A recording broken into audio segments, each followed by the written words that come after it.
Alright guys, welcome back to another video of the Let's Ride series. Today I'm out with Alex's Street Triple 660. It is the Lambs edition from 2017. So shout out to Alex for letting me ride his bike. I love the little sticker he's got here from Chase Kings. If you guys haven't seen Chase Kings yet, definitely go up on Instagram. It's just a bunch of our friends. We started sort of like a group and we're going to be making content together on that and sharing it. So go check it out on Instagram. But yeah, back to the video.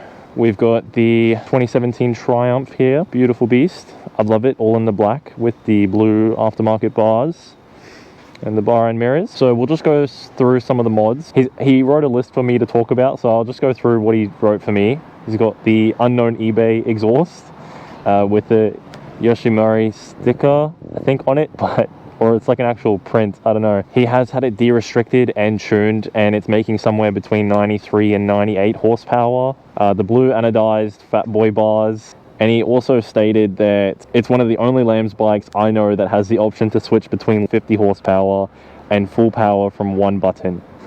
So, I don't know how he did that, but that's something I guess you can do. And finally, the engine is just a 675 engine with a slightly smaller cam stroke, bringing the CCs down to 660. So with all that said though, beautiful bike. I recently rode the 2021 model as well, so I have got a bit of experience with this bike already. I love like the bumblebee eyes sort of look to the front of the bike. It looks pretty dope. Anyways, we'll jump on the bike now. The only thing I'm gonna get him to do or ask him to do is just to turn the traction control off, just so I can see what it's like if I can get it up on one wheel. Let's give it a ride, see how it goes. Bottom left button. Again? Yep. That's top one then. Yep, bottom down. Top one.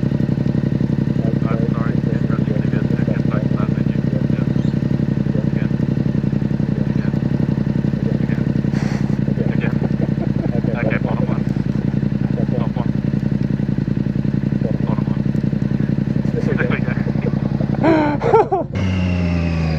Oh, there's a car coming.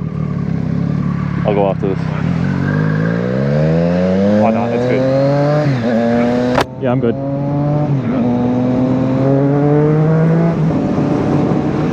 Alright, so I'm on the bike now.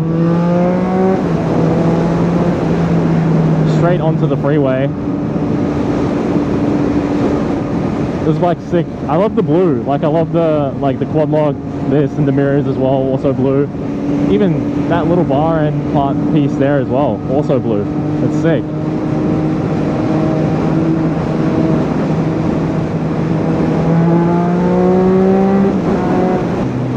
So it's super windy today. I'm sorry if the audio is struggling, but I'm trying to speak up a bit just in case you can't hear too well.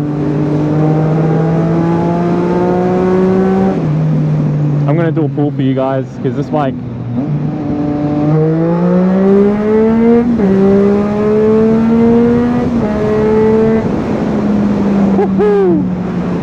this is more what I'm used to. Like, this is nice.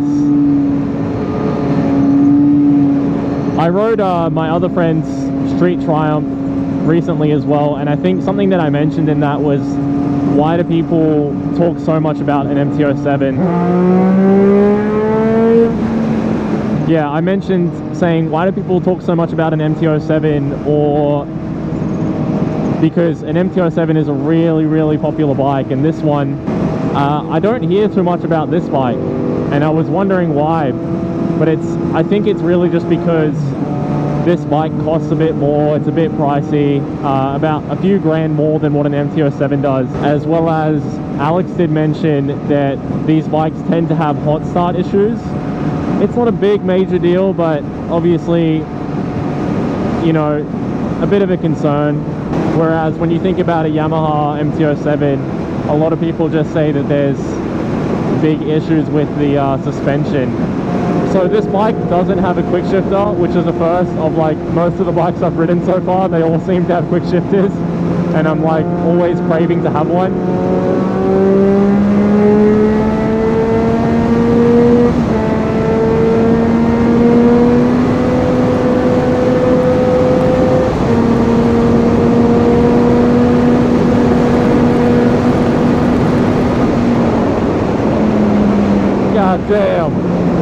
there you go, that was a bit of a top speed run.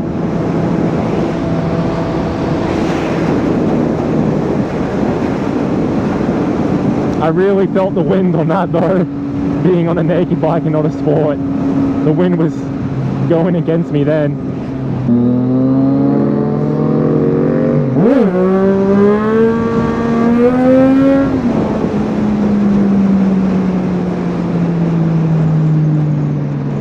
This thing does not have an issue wheeling at all as well.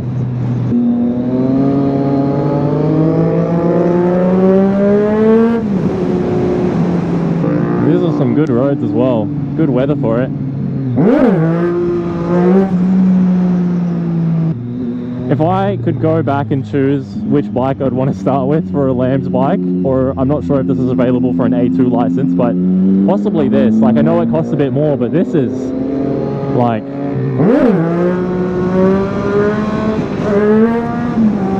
Oh! Like, wow, dude. It's nice. Like, and it sounds so crisp as well. For an eBay exhaust, still sounds great.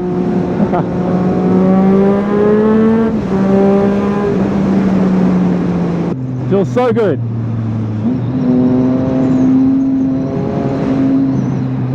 Yeah, I think this bike really suits a quick shifter, because I rode the 21 model and that one did have a quick shifter, and it just felt so... Some bikes, I don't know if you really know what I mean when I say this, but some bikes really just suit the feeling of having a quick shifter.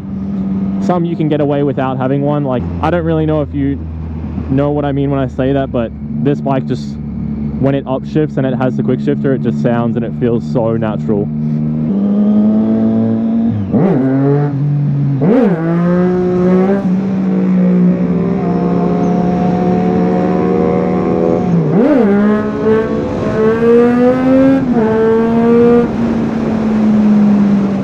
Like, that's so smooth. It is so smooth, dude. I love this bike so much.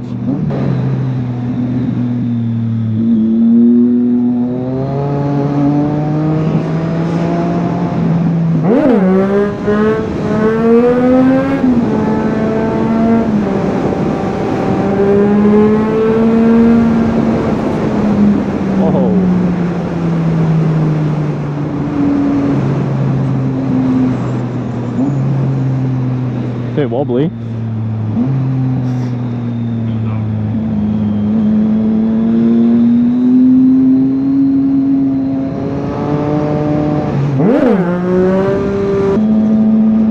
So yeah, I feel like I've talked about a few things about this bike now.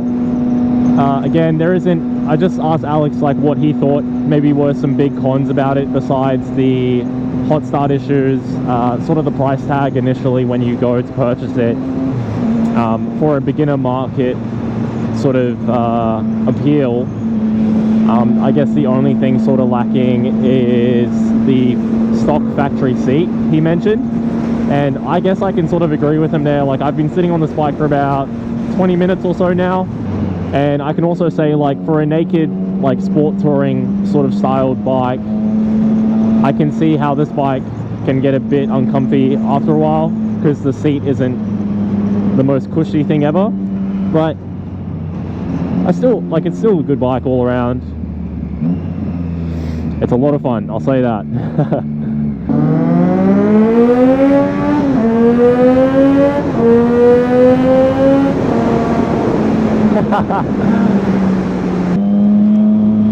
Hey, look, we got another dude with us.